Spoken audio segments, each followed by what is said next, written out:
La historia de Sabana de Mendoza, en el municipio Sucre del estado Trujillo, suele resumirse como un pueblo que nació con el ferrocarril.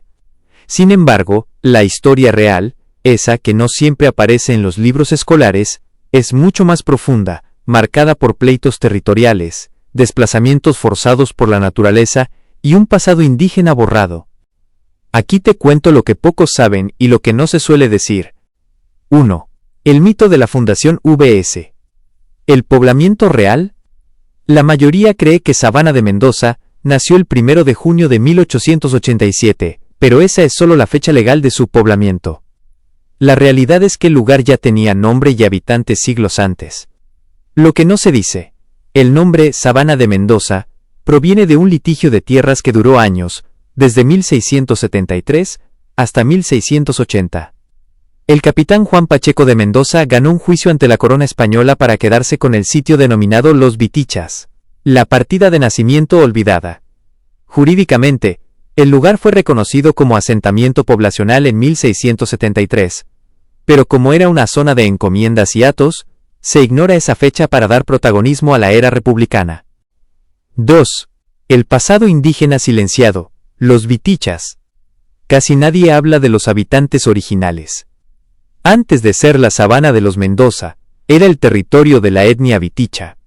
Se han encontrado mitoyes, cementerios indígenas, en zonas como la Bichú y el Toro, lo que demuestra que no era una sabana vacía esperando al tren, sino un lugar sagrado y de vivienda ancestral que fue desplazado por la fuerza de las encomiendas españolas. 3. La tragedia de la quebrada La Bichú. Sabana de Mendoza no siempre estuvo donde está hoy. El pueblo original fue fundado en un sitio diferente, pero la naturaleza obligó a los habitantes a mudarse. El detalle oculto, una inundación catastrófica de la quebrada La Bichú, arrasó con el asentamiento inicial. Esto obligó a figuras como don Ildefonso Mendoza y don Laureano Silva a buscar terrenos más altos. Silva terminó donando 30 hectáreas de su hacienda, para que el pueblo pudiera refundarse, un gesto que salvó a la comunidad, pero que nació de una tragedia natural olvidada. 4. El ferrocarril, progreso o enclave privado.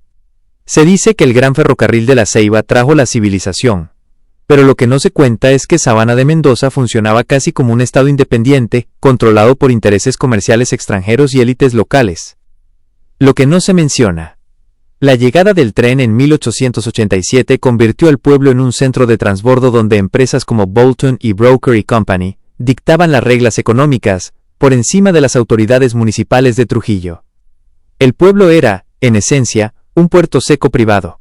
El patedanto. Existe una leyenda local sobre los patedantos, seres o sombras que cuidan los encantos de la zona. Historiadores locales sugieren que estos mitos eran usados por los antiguos trabajadores de los hatos, para alejar a curiosos de los tesoros y límites de las grandes haciendas. 5.